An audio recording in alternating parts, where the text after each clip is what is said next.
আজকে আমরা সহ দেশটাকে নিয়ে বাংলাদেশি জাতীয়দের পক্ষে বাংলাদেশ জাতীয় দল প্রতিষ্ঠা করছেন।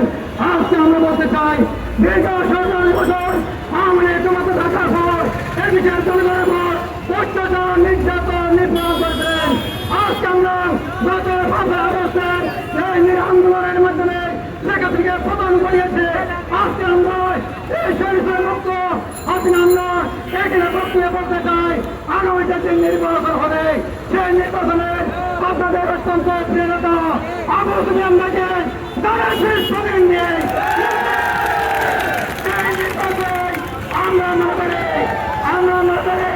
এই দেশে একটি সংগঠন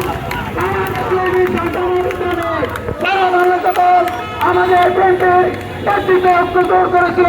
কিন্তু জামাত ইসলাম গত 18 বছর ব্যাংকের পতাকা দলে আশ্রয় রাষ্ট্রীয় করেছিলেন। আজকে জামাত ব্যাংককে ধ্বংস করার জন্য ষড়যন্ত্র শুরু করেছে। আমরা বলতে চাই ষড়যন্ত্রের কোনো সাহস করে না। আমরা রাজপথে আন্দোলন করতে সেই একটু বলতে হবে দারাশির প্রতিদিনকে দারাশির পদকে নির্বাচন করে বাংলাদেশ তাদেরকে ক্ষমতায় নামবো। ততক্ষণ আমরা রাজপথে থাকবে সবাইকে আপনাদের নেতৃত্বে মিশ্রণ আহ্বান করে আমরা আমার সন্তোষ শেষ করছি। আল্লাহ হাফেজ। বাংলাদেশ জিন্দাবাদ।